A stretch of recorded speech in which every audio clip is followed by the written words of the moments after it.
Hello, Kutaise. Ito po yung unang araw namin dito. So, dumating po kami kahapon dito ng maaga. Mga alas 8 po ng umaga, dumating kami dito sa Kutaise. So, maaga kami nakapag-in sa hotel. Tapos, medyo nagala-gala kami sa city. Yun nga po yung pinakita ko sa una kong video, yung ano po ng itsura po ng city ng Kutaise. So, hindi po pala dito yung mismong snow. So, pupunta po tayo sa kabilang place po ng lugar na to. So, 2 hours from here daw po yun. Pero, sabi nga sa amin, malapit lang naman daw po. So, yun nga po, bali, sinuwa po namin yung tour namin sa city, papunta po dun sa may city na may snow. So, mas maganda na nga po yun, kaya nga po tayo napunta ng Georgia para makakita ng snow. So, mas pinili po namin. Nakapasya naman po kami ng kaunti sa city, so hindi lang namin napunta yung mga mahalagang lugar, tulad ng mga museum at saka ng katedral. So, ito po yung itsura ng umaga rito sa Kutaise. Tingnan niyo po yung mga tubig na naka-stocks dito sa ashtray. Nag-yellow po siya, nanigas. Tapos yung nandito sa tubig sa may pot, yan, kitang-kita po dito na talagang naninigas yung tubig na naka-stock kasi sa sobrang lamig. Kasi umulan po kahapon pagdating namin dito, kaya pagbaba namin napakalamig. So, ito, nagre-ready na po kami, papunta po dun sa lugar kung saan kami ihahatid ng aming tour guide na pinili nga namin pumunta sa city na may snow kaysa po dito mamasyal sa mga sa city tour namin. So, pinagswap po namin yung nagdagdag po kami dito ng 200 sa pera po dito. Sa 200 lari po, nagdagdag po kami dito. So, hindi pa po kasama pagsakay sa cable car. So, ito po yung mga dinaanan namin. 30 minutes away from Kutaise City po. Ito po yung dadaanan ninyo. So, ayan, magsisimula na po siyang mag-snow. Medyo kakaunti pa lang pong snow dyan. Pero, 30 minutes away from lang po sa aming lugar. So, marami na pong snow. Sabi ko nga, bumalik na kami. So, ito yung mga place na dadaanan ninyo. So, bundok pa rin po siya. Mabundok. So, pagkatapos po niya, may mga city na po kayong makikita. So, marami pong city dito. Marami po kayong dadaanan. So, enjoy watching lang po sa papanood ko ano po itsura ng snow.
Dahil sa sobrang lamig, naghanap kami ng CR. So, WC po ang tawag nila dito. So, pag manggulat kayo, WC pong nakalagay. Hindi po CR toilet, kundi WC. So, nagulat po ako dito sa CR kasi nag-yellow po yung bowl.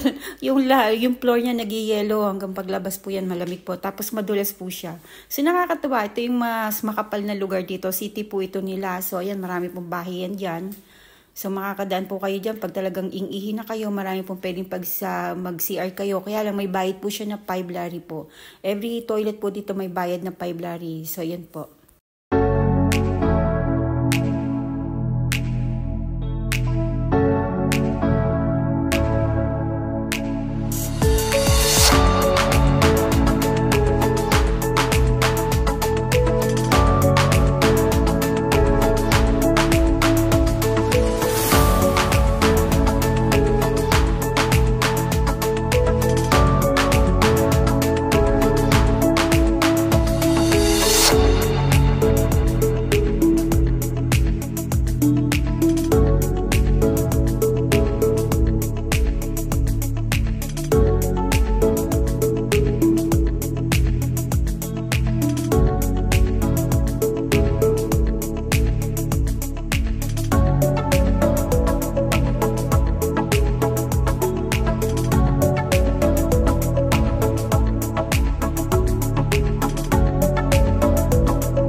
So yun, tumigil kami dito sa coffee shop, bumili kami kasi nga medyo malamig na. Bago makarating dito sa lugar na to, ito talaga yung pupuntahan namin. Ito po yung main na dapat natin puntahan. Dito po yung cable car, tapos mag-i-escape ka po dito. So maraming building dito, nagulat ako kasi marami palang hotel dito na pwede kang mag-stay. Ngayon nga lang, ang sabi nung aming tour guide, medyo mahal po dun kaysa sa nasa baba. Sa taas. So kasi nandito yung main ng snow, so mas mahal siya. So sabi namin, let's try sa susunod. So yun nga po, sasakay kami ng cable car. Ang halaga po ay 25 lari each person po. So ito talaga yung pinuntahan namin. Kaya yun, magdagdag na lang uli kayo sa budget nyo ng 25 kung gusto nyo sumakay. Ngayon sa ski at saka po dun sa tinatawag nilang motor na pwede sa yellow ay nasa 150 po. 30 minutes po ang sabi ng tour guide namin. So hindi namin pinili yun kasi hindi naman kami marurunong.